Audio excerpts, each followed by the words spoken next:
கோவை தெற்கு சட்டமன்ற தொகுதியில் மக்களுக்கு பாதுகாப்பான குடிநீர் வழங்க வேண்டும் என்பதற்காக, குறிப்பாக பாதுகாக்கப்பட்ட குடிநீர் என்பது உடல் நலத்திற்கு, வீட்டினுடைய பொருளாதார ஒரு சுமையை குறைக்கின்ற விதத்திலே தெற்கு தொகுதி முழுவதும் கிட்டத்தட்ட 11,000 குடும்பங்கள் இதுவரை இந்த பாதுகாக்கப்பட்ட குடிநீர் தானியங்கி இயந்திரத்தின் வாயிலாக பலன் பெற்று கொண்டிருக்கிறார்கள். இன்று கூடுதலாக இன்னும் 2,000 குடும்பத்திற்கு இந்த சேவையை நாங்கள் அர்ப்பணிக்கிறோம். வஉசி பூங்கா அருகிலே இந்த குடிநீர் தானியங்கி இயந்திரம் அமைக்கப்பட்டிருக்கிறது. இதன் வாயிலாக பக்கத்தில் குடியிருப்புகள் குறைச்சலாக இருந்தாலும் கூட ஒவ்வொரு நாளும் ஆயிரக்கணக்கான நபர்கள் பூங்காவிற்கு அல்லது இந்த பகுதியில் இருக்கக்கூடிய மற்ற இடங்களுக்கு வருகின்ற பொழுது விளையாட்டு வீரர்கள் அவர்களுக்கு எல்லாமே இந்த தானியங்கி இயந்திரத்தின் வாயிலாக ஆரோ வாட்டர் கிடைப்பது என்பது உறுதி செய்யப்படுகிறது. ஒரு 20 லிட்டர் என்பது கார்டு கொடுக்குறவங்களுக்கு பக்கத்தில் இருக்கிற குடியிருப்புகள் கொஞ்சம் அவங்க அதை பயன்படுத்திக்கிற மாதிரி இருக்கலாம். இங்கே நிறைய சிறு வியாபாரிகள் கடை வச்சுருக்காங்க.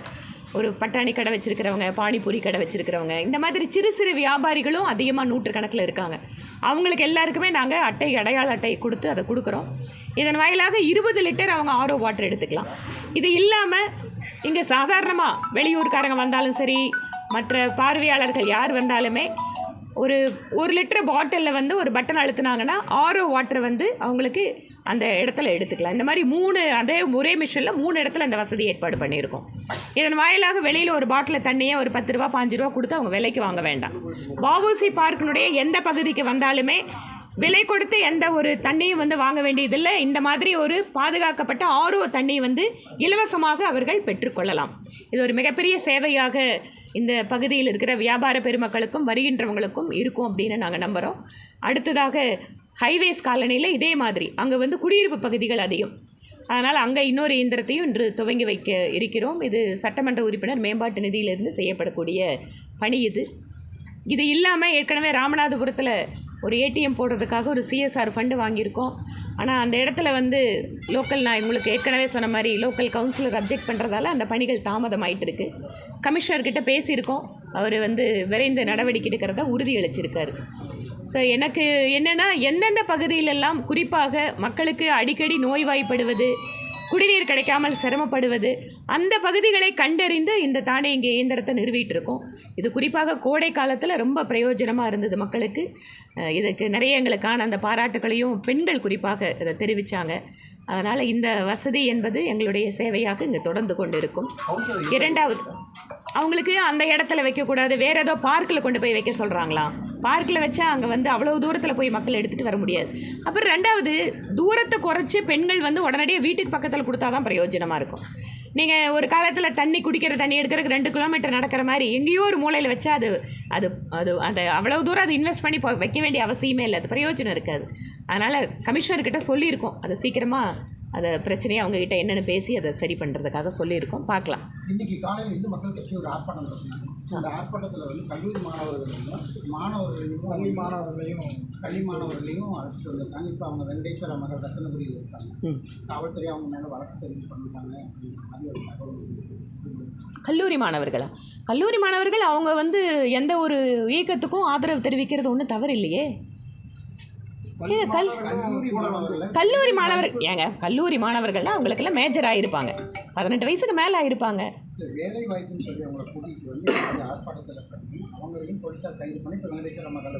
எனக்கு அந்த வேலை வாய்ப்பு சொன்னது அப்படிங்கிறது எனக்கு தெரியாது, சரிங்களா?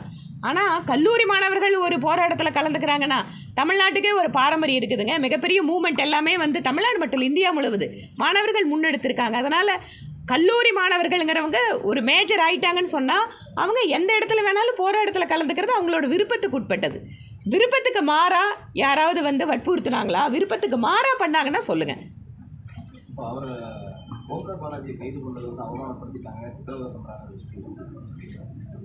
தமிழ்நாட்டில் ஒரு அரசுக்கு எதிராக கருத்துக்களை பதிவிடுவோர் இது புதிதில்லை.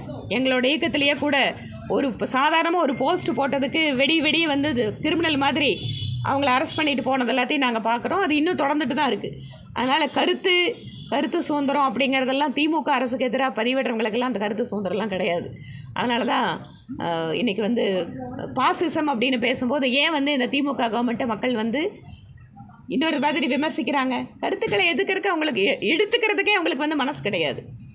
இன்றைக்கு வந்து பார்க்குறோம், நீங்கள் ஒரு பொலிட்டிக்கல் அனலிஸ்டாக இருக்கட்டும், இல்லை ஒரு இயக்கத்தம் சார்ந்து இருக்கிறவங்களாகட்டும், அவங்களுக்கு எதிராக அரெஸ்ட் பண்ணணுன்னா அவங்க ஒரு கமெண்ட் போட்டு ஒரு லைக் போட்டாலும் அரெஸ்ட் பண்ணிட்டு போகிறது தான் இது. ஆனால் இன்னொரு பக்கம் பார்த்தீங்கன்னா கிரிமினல்ஸ் எல்லாம் ஃப்ரீயாக சுற்றிட்டு இருக்காங்க. நடக்கக்கூடிய அரசு கவர்மெண்ட் ஹாஸ்பிட்டலில் டாக்டர் மேலே அட்டாக் நடக்கும், மற்றவங்க மேலே நடக்கும். இந்த கவர்மெண்ட் வந்து டபுள் ஸ்டாண்டர்ட். அரசு சட்டம் ஒழுங்கை காப்பாற்றணும், எங்கே காப்பாற்றணும் அதை பண்ணுறதை விட்டுட்டு யாரெல்லாம் எதிராக இருக்காங்களோ அவங்கள வந்து அரெஸ்ட் பண்ணுறதுங்கிறது இது வழக்கமாக வச்சுருக்காங்க. இன்னும் சந்தேகமே இல்லாமல் கருத்து சுதந்திரம் ஏற்றுக்கொள்ளக்கூடியது, ஆனால் பொதுவெளியில் எது பேசணும் பேசக்கூடாதுன்னு நிச்சயமாக இருக்குது. நாக்கு இழுத்து அறுத்துருவேன், ஒவ்வொரு கேஸுமே வந்து ஒரு ஸ்டேட்மெண்ட் வந்து பேசியிருந்தார் ஓம்கார் பாலாஜி. அதை பாஜக எப்படி? நான் என்ன சொல்கிறேன்னா, சட்டம் அனுமதிக்கப்பட்ட அளவுக்கு கருத்து சுதந்திரம் இந்த அரசு கொடுக்கிறதா, அதுதான் விஷயம். நான் சொல்கிறேன், நான் திருப்பியும் சொல்கிறேன், ஒரு தனிப்பட்ட முறையிலான எந்த ஒரு விமர்சனம் அப்படிங்கிறது வன்முறையை தோன்ற விமர்சனம் சட்டம் இருக்குது, அது வந்து நடவடிக்கை எடுத்து தான் ஆகணும். ஆனால் பிரதம மந்திரியை வந்து விமர்சிக்கிறவங்க, பிஜேபி தலைவர்களை கண்ணாபின்னான்னு பேசுகிறவங்க, அவங்க மேலெல்லாம் இந்த மாதிரி நடவடிக்கை எடுத்தீங்கன்னா பரவாயில்ல, நீங்கள் நடுநிலைமையாக இருக்குன்னு பார்க்கலாம். அதையெல்லாம் விட்டுட்டு கவர்மெண்ட்டுக்கு மேலே வந்தால் மட்டும் நடவடிக்கை எடுக்கிறது அப்படிங்கிறது சரியில்லை. நான் திருப்பியும் சொல்கிறேன், it is not against the personal statement, it is a common லா. மோகன்குமார் 3 தடவை சொல்லியாச்சு, இந்த நாட்டில் சட்டம் இருக்குது. ஓகே, சட்டத்துக்கு புறம்பாக யார் நடந்தாலும் நடவடிக்கை எடுக்கணும். ஆனால் இந்த அரசாங்கத்தோட பிரச்சனை என்ன? தனக்கு ஆதரவாக இருக்கிறவங்கள விட்டுடுறாங்க, தனக்கு எதிராக இருக்கிறவங்கள அரெஸ்ட் பண்ணுறாங்க. சட்டம் ஒரே மாதிரி தானே பார்க்கணும். ஏன்னா நான் சொல்ல வேண்டிய பதிலை நான் சொல்லியாச்சுங்க. வேறு கேள்விகள் இருந்தால் சொல்லுங்கள். ஆளுநர் ரவி வந்து இந்தியாவுக்கு பதிலாக பாரத் என கூறலாம் அப்படிங்கிறது சொல்லி இதுக்கு முத்தரசன் வந்து ஆளுநர் ரவி மருத்துவமனையில் இருக்க வேண்டியவர் இன்னைக்கு காலையில் கேட்டு நம்முடைய மரியாதைக்குரிய கவர்னரை பற்றி எவ்வளவு தூரம் கீழ்த்தரமாக விமர்சிக்க முடியுமோ இந்த மாதிரி விமர்சிக்கிறது, இதெல்லாம் அரசியல் நாகரிகமா? நீங்கள் பேசுகிறீங்க, சன் டிவி ரிப்போர்ட்டர், அந்த கேள்வி இங்கேயும் வரணும். ஏங்க பொது வழியில் நாகரிகம் அப்படின்னா அப்புறம் என்ன? ஒரு கவர்னரை பார்த்து ஒரு அரசியல் கட்சி தலைவர் பேச வேண்டிய பேச்சா? அப்போ அந்த நாகரிகம்லாம் எங்கே போச்சு? அதனால் பாரத் அப்படிங்கிறது நம்மளோட கான்ஸ்டியூஷன்லேயே இருக்குது. அதை வந்து கான்ஸ்டியூஷனில் என்றைக்கும் கம்யூனிஸ்ட் கட்சிகளுக்கெல்லாம் பெரிய நம்பிக்கை இருந்ததில்லை. அவங்க இன்னொரு தடவை படித்தாங்கன்னா தெரியும், பாரத் அப்படிங்கிறது அன்கான்ஸ்டியூஷனல் வேர்டு கிடையாது. பாரத் அப்படிங்கிறது இந்த நாட்டோட பேர். இன்னும் கூட பாரதம் அப்படிங்கிறது தான் நம்ம நாட்டினுடைய ஒரு பாரம்பரியமான பெயர். சூலூர் விவசாயிகள் வந்து இந்த விளைநிலங்களில் பணி போட்டுருக்காங்க பாரத்துக்கு. நேற்றே வந்து அவங்க அந்த பகுதியில் இருக்கிற அந்த போராட்டத்தில் ஈடுபட்டவங்க கேட்டாங்க. இன்றைக்கு காலையில் நான் பெட்ரோலியம் மினிஸ்டருக்கும் அந்த தகவலை கொடுத்துருக்கிறேன், லெட்டர் எழுதியிருக்கேன். நிச்சயமாக விவசாயிகள் பாதிக்காமல் இருக்கிறதுக்காக நாங்கள் என்ன ஏற்பாடு அவங்களுக்கு பண்ணணுமோ உதவி பண்ணுவோம்.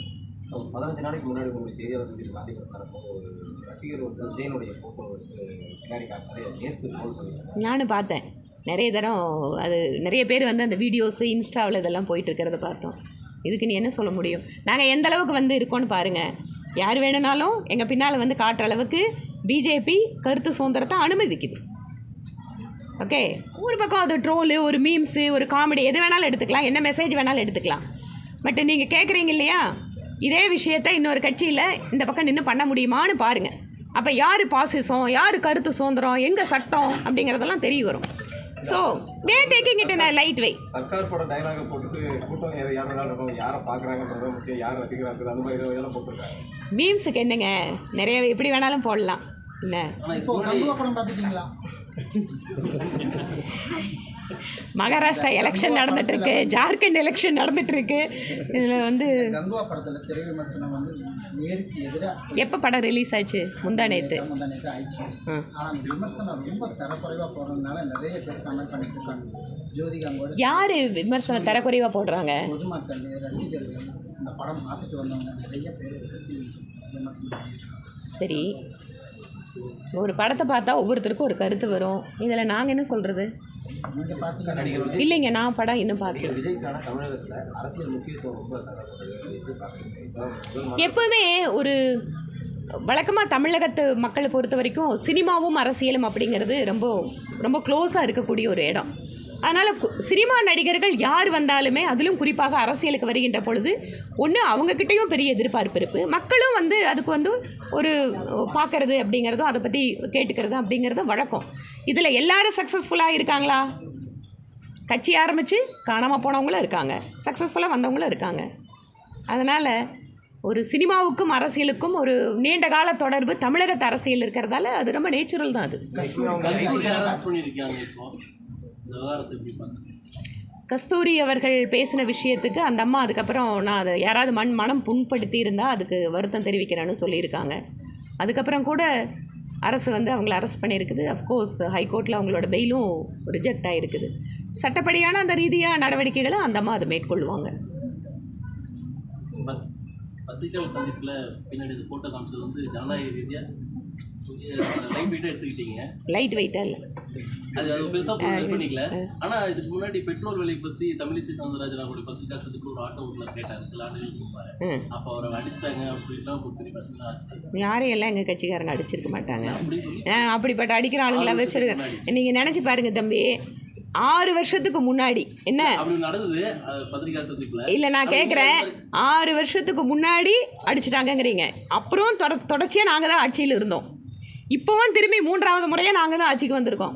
ஆனால் ஒரு பத்திரிகையாளர் சந்திப்பு நடக்கும்போது ஒரு சின்ன தம்பி வந்து காட்டுற அளவுக்கு நாங்கள் எப்படி இருக்கோம், எல்லாத்தையும் மதிக்கிறோம். நன்றிங்க, நன்றி நன்றி.